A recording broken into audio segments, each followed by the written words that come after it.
Good morning student. आज का जो वीडियो है वो एक्सरसाइज 2.3 का क्वेश्चन 6, 7, 8, 9 ये क्वेश्चंस हम देखने वाले हैं। तो अब बच्चों इसमें देखो, पहले क्वेश्चन नंबर 6 में क्या करा है वो सिंप्लीफाई में एक्चुअली आपको एडिशन और सब्सट्रैक्शन बताया गया है। तो अब जैसे आपको मालूम है कि 5x माइनस 3y, अगर मैं कहूं कि इससे सब्सट्रैक्ट कर सकते हो क्या, तो आप कहोगे कि नहीं सर ये सब्सट्रैक्ट नहीं होगा। क्यों नहीं होगा? क्योंकि यहाँ पे x और y जो कोएफिशिएंट है, वेरिएबल है, वो अलग अलग है, तो इस वे का सब्सट्रैक्शन पॉसिबल नहीं है। लेकिन अगर मैं आपसे कहूं कि 5x माइनस 3x, तो आप जानते हो कि 5x माइनस 3x क्या होगा, 2x होगा, ये पॉसिबल है। तो यहां पे ये जो x है ना और ये y है, तो जो सर्ड्स होते हैं, जैसे यहां पे √5 है, तो ये √5 जो है वो x की तरह बिहेव करता है, और √3 जो है ये समझो यहां पे √3 जो है y की तरह बिहेव करता है। तो √5 माइनस √3 ये पॉसिबल नहीं है। लेकिन अगर यहां पे ऐसे दिया है कि 2√5 माइनस √5, मतलब 2 √5 में से 1 √5 गया तो 1 √5 बचता है, ये पॉसिबल है।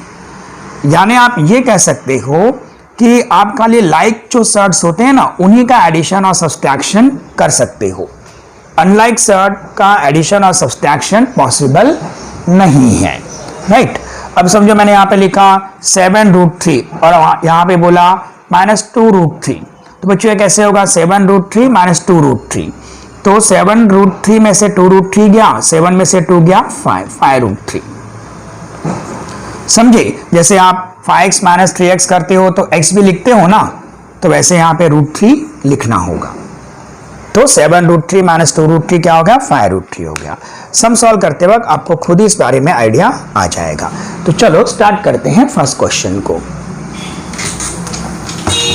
अभी बच्चों यहां पे फर्स्ट क्वेश्चन में देखो क्या दिया उसने।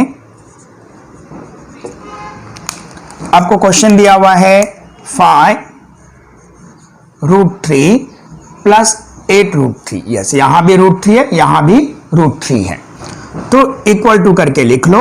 इन दोनों में से आप क्या करो, √3 कॉमन निकाल लो। जब √3 कॉमन निकालोगे तो यहां क्या बचेगा बच्चों? 5 प्लस 8 बचेगा। 5 प्लस 8 करने पर क्या होगा? 13 होगा। तो आपका आंसर क्या आ गया? 13 √3। इतना इजी है। तो 5 √3 प्लस 8 √3 इज इक्वल टू क्या आ जाएगा? 13 √3। अब सेकेंड क्वेश्चन देखो। बच्चों जो सेकेंड क्वेश्चन आपको दिया हुआ है 9 √5 माइनस 4 √5 प्लस 125। इसमें इस बात का ध्यान रखना है, जो रूट के अंदर के नंबर्स होंगे वो सिंपलेस्ट फॉर्म में होना चाहिए। मैंने आपको सिखाया था कि सिंपलेस्ट फॉर्म मतलब क्या होता है, जो रेडिकंट होगा उसका पावर 1 रहना चाहिए या मिनिमम रहना चाहिए, ठीक है। तो अब यहां पे 9 √5 ये तो वैसे ही रहेगा, माइनस 4 √5 भी वैसे ही रहेगा, लेकिन 125 क्या फैक्टर्स फाइंड कर लो। तो इसके फैक्टर्स क्या होंगे? 5 × 5 × 5। डायरेक्ट देखोगे तो आपको लगेगा शायद ये ऐड और सब्सट्रैक्ट होंगे नहीं, ये दोनों तो होंगे मगर ये नहीं होगा। लेकिन आपको क्या करना होगा, इसको सिंपलेस्ट फॉर्म में लाना होगा। तो ये 9 √5 आप वैसे ही रखोगे, 4 √5 भी वैसे ही होगा, और ये 2 टाइम है ना, तो एक बार करके रूट से बाहर आ जाएगा और यहाँ पे 5 √5 आ जाएगा। अब यहाँ भी √5, यहाँ भी √5, यहाँ भी √5, मतलब इसका कोएफिशिएंट क्या है? सेम है। तो अब आप क्या करोगे, सॉरी रेडिकंट जो है सेम है। तो अब इन सब में से आप क्या करो, √5 कॉमन निकालो, पीछे कॉमन निकाल लो। कॉमन निकाल लिया, यहां से √5 गया, यहां से √5 गया, यहां से √5 गया, तो यहां क्या बचा? 9। यहां क्या बचा? -4 प्लस क्या बचा? 5। 9 में से 4 गया, 5 प्लस 5 और फिर क्या आ गया? √5 आ गया।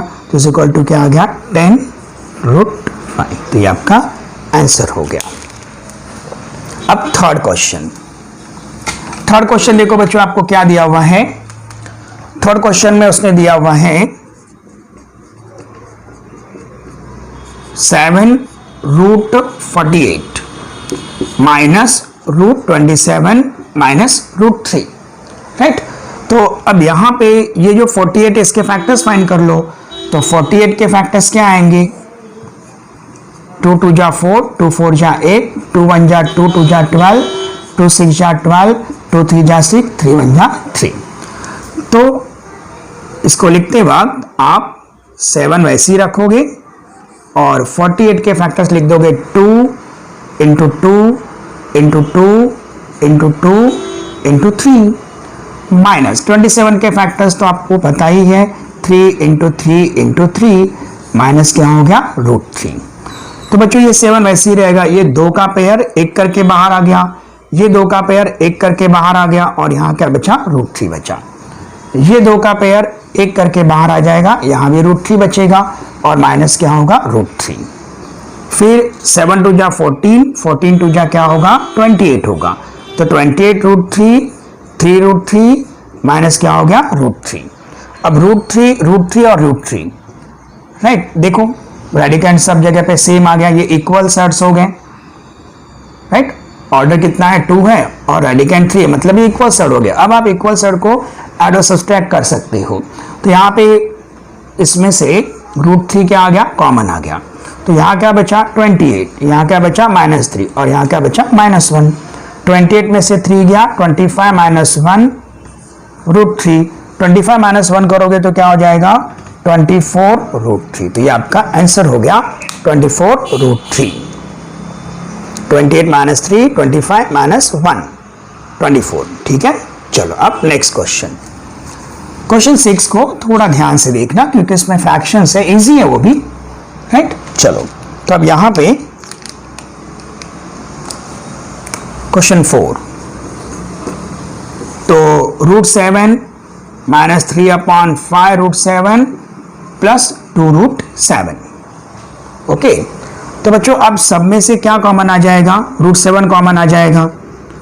तो यहां क्या बचेगा? 1, यहां -3/5 और यहां बचेगा 2, ब्रैकेट क्लोज कर दो और लिख दो √7 इक्वल टू का साइन दे दो राइट। अब यहां पे 1 + 2, 1 एक साथ कर लेते हैं और इसको पीछे भेज देते हैं और यहां क्या आ गया? √7 आ गया राइट। तो 1 + 2 क्या होगा बच्चों? 3 माइनस 3/5 और यहां पे आ गया √7, इसको 1 कर दो तो इज इक्वल टू, अब क्रॉस मल्टीप्लाई करो, 5 3 जा 15 माइनस 3/5 और ये हो गया √7। 15 में से 3 गया 12, तो आंसर आ गया 12/5 √7। Easy right. चलो अब चलते हैं नेक्स्ट क्वेश्चन की ओर। Okay, question number 7, multiply and write answers in the simplest form. तो बच्चों एडिशन और सब्सट्रैक्शन के बाद मल्टीप्लिकेशन का रूल थोड़ा सा अलग है और मल्टीप्लिकेशन में इवन अनलाइक सर्ड को भी आप मल्टीप्लाई कर सकते हो। समझो √5 इंटू √3 दिया है तो दोनों को आप एक ही साइन के अंडर ला सकते हो। 5 इंटू 3 इज इक्वल टू क्या आएगा? √15 आएगा। ठीक है, जैसे अगर √5 प्लस √3 है तो इसको आप ऐड नहीं कर सकते। √5 माइनस √3 है, आप सब्सट्रैक्ट भी नहीं कर सकते, मगर मल्टीप्लाई आप कर सकते हो। तो इसमें ऐसा होगा कि रूट के बाहर का नंबर बाहर मल्टीप्लाई होगा और अंदर का नंबर अंदर मल्टीप्लाई होगा। अब यहां पे क्या करा? Right the answer in the simplest form. तो बच्चों आपको मालूम है सिंपलेस्ट फॉर्म का मतलब क्या होगा? रेडिकेंड जो रहेगा उसका पावर 1 रहना चाहिए, जो भी रेडिकेंड नंबर्स होंगे राइट। चलिए अब यहां पे 3 √12 इंटू क्या है? √18 है, इक्वल टू का साइन दो, 3 को वैसे ही रखो, रूट साइन को एक्सटेंड कर दो, 12 इंटू 18 जो रेडिकेंड है रेडिकेंड से मल्टीप्लाई होंगे। तो बच्चों यहाँ पे 3 वैसे ही रखो और जो 12 है इसको आप क्या लिखोगे? 2 इंटू 2 इंटू 3 लिखोगे और 18 को क्या लिखोगे? 2 इंटू 3 इंटू 3। ये क्यों कर रहे हैं? क्योंकि उसने बोला है सिंपलेस्ट फॉर्म में लिखना है राइट। तो ये 3 वैसे ही रहेगा, ये 2 एक पेयर करके बाहर आ जाएगा और यहां पे ये 3 भी एक करके बाहर आ जाएगा और यहां पे 3 इंटू 2 वैसे ही रहेगा। फिर 3 2 जा 6, 6 3 जा 18, 18 √6। तो ये सिंपलेस्ट फॉर्म में हो गया और मल्टीप्लिकेशन हो गया। ठीक है, ये फर्स्ट क्वेश्चन था। सेकेंड क्वेश्चन यहां पे सॉल्व कर देता हूं। सेकेंड क्वेश्चन में क्या है बच्चों, 3√12 7√15, राइट, इक्वल टू का साइन दे दीजिए। 3 इंटू 7 और रेडिकेंड को रेडिकेंड से मल्टीप्लाई कर दीजिए, 12 इंटू 15। 3 इंटू 7 21 लिख दिया, और 12 के फैक्टर्स 2 इंटू 2 इंटू 3, और 15 के फैक्टर्स 3 इंटू 5। तो ये 21 वैसे ही रहा, ये 2 एक करके बाहर आ गया, और ये 3 भी एक करके बाहर आ गया, और यहाँ पे क्या रहा, 5 रहा। 42 इंटू 3 और यहाँ पे 5, तो 3 2 जा 6, 3 4 जा 12। तो आपका आंसर आ गया 126√5। ठीक है, चलिए अब करते हैं क्वेश्चन नंबर 3। तो बच्चों आप देख रहे हो कितना इजी है इसको सॉल्व करना। हाँ, खाली ये है कि इस चैप्टर की आपको बार बार प्रैक्टिस करना होगा। वीडियोस को आप बार बार देखो, राइट, और हर एक बार ट्राई करो कि पेन पेंसिल लेकर के क्वेश्चंस को सॉल्व करो। ठीक है, तो चलो अब यहाँ पे 3√8 इंटू क्या है, √5 है, इक्वल टू का साइन दो। 3 रेडिकेंड के अंदर आ जाएगा 8 इंटू 5, 3। 8 को क्या लिखोगे, 2 इंटू 2 इंटू 2 इंटू 5। 3 वैसे ही रहेगा, ये 2 का पेयर है तो एक करके बाहर आ गया, और अंदर क्या बच गया, 2 इंटू 5, तो ये हो गया 6√10। ओके बच्चों, चलो अब क्वेश्चन नंबर 4, लास्ट क्वेश्चन। तो क्वेश्चन 4 देखो क्या कर रहा है, 5√8 इंटू √8। तो ये 5 रेडिकेंड को रेडिकेंड से मल्टीप्लाई कर दो। यहां फैक्टर फाइंड करने की जरूरत नहीं है आपको, क्योंकि 8 इंटू 8 2 बार है, तो एक बार करके बाहर आ गया। आपका आंसर हो गया 40। समझ में आया? मल्टीप्लिकेशन के बाद क्वेश्चन नंबर 8 में आप करोगे division. Divide and right the answer in simplest form. तो बच्चों जैसे मल्टीप्लिकेशन पॉसिबल है अनलाइक थर्ड का, वैसे डिवीजन भी पॉसिबल है। तो यहां पे देखो क्या कह रहा है, √98 डिवाइडेड बाय √2 फर्स्ट क्वेश्चन है। तो √98 डिवाइडेड बाय √2 आप ऐसे लिखोगे। ये लिखने के बाद दोनों को एक ही रेडिकल साइन के अंदर आप लेके आओगे, फिर डिवाइड करोगे। 49 आया, 49 मतलब क्या है, 7 इंटू 7 है, तो आपका आंसर क्या आ गया, 7 आ गया, हो गया। सेकेंड क्वेश्चन क्या दिया आपको, √125 डिवाइडेड बाय √50। तो बच्चों यहां पे क्या हो जाएगा, √125 अपॉन √50। फिर इन दोनों को क्या करो, एक ही साइन के अंदर लेके आओ। जो कैंसिलेशन पॉसिबल है वो कैंसिलेशन कर दो। 5 10 जा 50, 5 2 जा 10, 5 5 जा 25, 25 अपॉन 10, 5 2 जा 10, 5 5 जा 25। अब ये तो रूट से बाहर नहीं आएगा, मतलब आपका आंसर क्या होगा, 5/2। तो मल्टीप्लाई करने पर आंसर क्या आ गया, √5/2। This can be written as √5/√2। आप ऐसे भी लिख सकते हैं या ऐसे लिखोगे तो भी चलेगा। ये सेकेंड क्वेश्चन था। अब चलते हैं थर्ड क्वेश्चन की ओर। थर्ड क्वेश्चन क्या दिया बच्चों, √54 डिवाइडेड बाय √27। तो √54 अपॉन क्या आ जाएगा, √27। अब इसको एक ही रूट के अंदर लिख लो 2, तो आपका आंसर आ गया √2। अब क्वेश्चन 4 क्या दिया है, 310 डिवाइडेड बाय √5। तो इसको आप क्या लिख सकते हो, 310 अपॉन क्या लिखोगे, रूट 5, ये एक ही रूट के अंदर आ गया 310 डिवाइडेड बाय 5, तो ये हो जाएगा 5 6 जा 30, 5 2 जा 10, 62। तो बच्चों 62 के अगर आप फैक्टर्स करोगे तो इसमें से 31 इंटू 2 होगा, कोई भी बाहर नहीं आएगा, मतलब आपका आंसर क्या आ गया, रूट 62। चलो अब चलते हैं नेक्स्ट क्वेश्चन की ओर। तो बच्चों अब एक्सरसाइज 2.3 का last question, rationalise the denominator. तो बच्चों पहले तो इसका मतलब क्या होता है, रेशनलाइज करने का मतलब क्या होता है।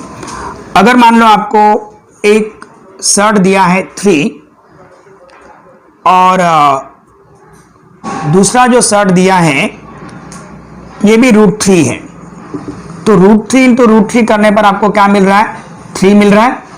ये इरेशनल नंबर है और ये भी इरेशनल नंबर है, इन दोनों को मल्टीप्लाई करने पर क्या बन रहा है, रैशनल नंबर मिल रहा है।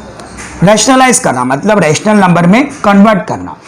If the product of two irrational number is a rational number then each of the term is called as a rationalising factor of each other. समझे, मतलब अगर दो इरेशनल नंबर का प्रोडक्ट जो है रैशनल नंबर मिलता है तो वो दोनों जो इरेशनल नंबर हैं वो एक दूसरे के क्या हैं, रैशनलाइजिंग फैक्टर हैं। जैसे आपको एग्जाम में ऐसा क्वेश्चन आएगा, 8 दिया है, राइट। अब रूट 8 का रैशनलाइजिंग फैक्टर क्या होगा, रूट 8 को आप अगर रूट 2 से मल्टीप्लाई करोगे तो आपको रूट 16 मिलेगा जो कि 4 होगा, और 4 कौन सा नंबर है, रैशनल नंबर है। तो ये इरेशनल नंबर को मैंने जब रूट 2 से मल्टीप्लाई किया एक और इरेशनल नंबर से तो मुझे क्या मिला, रैशनल नंबर मिला। मतलब मैंने इस नंबर को क्या कर दिया, इससे मल्टीप्लाई करके रैशनल नंबर बना दिया, मतलब मैंने रैशनलाइज कर दिया। करके वर्ड क्या है, रैशनलाइज, यानी इरेशनल नंबर को कोई एक फैक्टर से मल्टीप्लाई करके रैशनल नंबर में कन्वर्ट करना। तो अगर एग्जाम में क्वेश्चन आता है what is the rationalising factor of root 8, तो आपका आंसर क्या होगा, रूट 2। मल्टीप्लाई करके देखने का, अगर वो नंबर रैशनल नंबर में कन्वर्ट हो गया तो वो उसका क्या होगा, रैशनलाइजिंग फैक्टर होगा। समझ में आया मैंने क्या कहा, ठीक है। तो चलिए अब रैशनलाइज करने का मतलब क्या है, नंबर को रैशनल नंबर में, इरेशनल नंबर को रैशनल नंबर में कन्वर्ट करना, ठीक है। अब यहां पे देखिए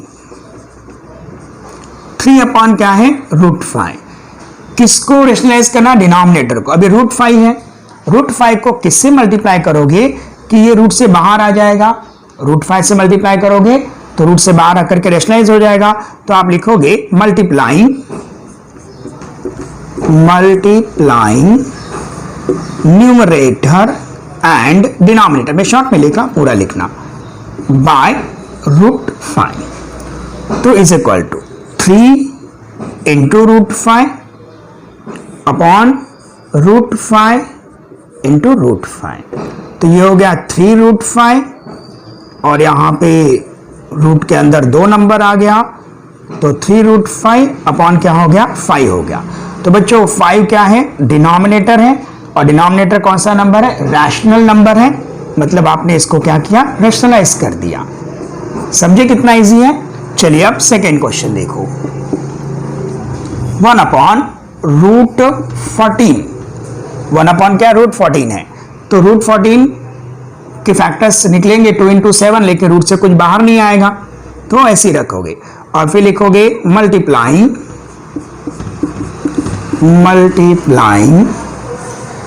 numerator and denominator by root 14, तो यहां पर आ जाएगा is equal to 1 upon root 14 into root 14 upon root 14, तो बच्चों ये हो जाएगा रूट 14, और यहां पे आ जाएगा 14 इंटू 14, तो रूट 14 अपॉन क्या आ गया, 14। देखो 14 जो डिनोमिनेटर है वो रैशनल नंबर आ गया ना, मतलब हमने इसको क्या कर दिया, रैशनलाइज कर दिया।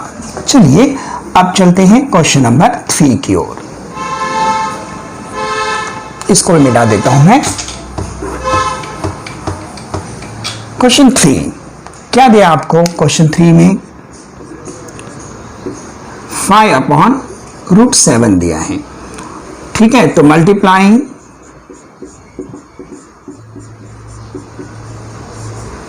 न्यूमरेटर एंड डिनोमिनेटर बाय √7, तो 5 अपॉन √7 इंटू √7, तो ये हो जाएगा बच्चों 5√7 और यहाँ पे आ जाएगा 7 इंटू 7, तो ये हो गया 5√7 अपॉन 7 हो गया। डिनोमिनेटर रैशनल हो गया, मतलब हमने इसको क्या कर दिया, रैशनलाइज कर दिया। क्वेश्चन 4, 6 अपॉन क्या बच्चों 9√3, तो ये तो रैशनल नंबर है और ये रेशनल नंबर है, इसको हमको क्या करना पड़ेगा, रैशनल करना पड़ेगा, मतलब खाली √3 जो है इसको रैशनल बनाना है। तो क्या लिखोगे, multiplying numerator and denominator by √3, तो is equal to 6 upon 9√3 into √3 to √3, तो ये 6√3, 9, 3 इंटू 3, 6√3, 9 इंटू 3, रूट से बाहर आ गया, 3 2 जा 6, तो आपका आंसर आ गया 2√3 अपॉन 9, है ना। यहाँ पर 3 जो था रैशनल नंबर हो गया था, कैंसिलेशन करके सिंपलेस्ट फॉर्म में लिख देने का। अब इस एक्सरसाइज का लास्ट क्वेश्चन बच्चों, और इसके बाद हमारा ये एक्सरसाइज जो है कंप्लीट हो जाएगा। तो क्वेश्चन 5 क्या करा वो, 11 अपॉन √3, तो डिनोमिनेटर में क्या है √3 है, तो क्या लिखोगे, multiplying numerator and denominator by √3, तो 11 अपॉन √3, यहां पे √3 से मल्टीप्लाई करो, यहां भी √3 से मल्टीप्लाई करो, तो 11√3 और ये हो जाएगा 3 इंटू 3, तो ये क्या आ जाएगा बच्चों 11√3 अपॉन 3। देखो डिनोमिनेटर क्या हो गया, रैशनलाइज हो गया। Student, this is a very important exercise, practice it again and again because most of the questions will be asked from this exercise only, right? तो यहाँ पे हमने 2.3 कंप्लीट किया, 2.1 और 2.2 का भी वीडियो हम लोगों ने अपलोड किया हुआ है, आपको सब्सक्रिप्शन में इसका लिंक मिल जाएगा। ओके, आप ये वीडियोस भी देखो, प्रैक्टिस करो। थैंक यू बच्चों। हाँ, और सबसे इंपॉर्टेंट बात, वीडियोस को लाइक और सब्सक्राइब करना नहीं भूलो। चलो, थैंक यू।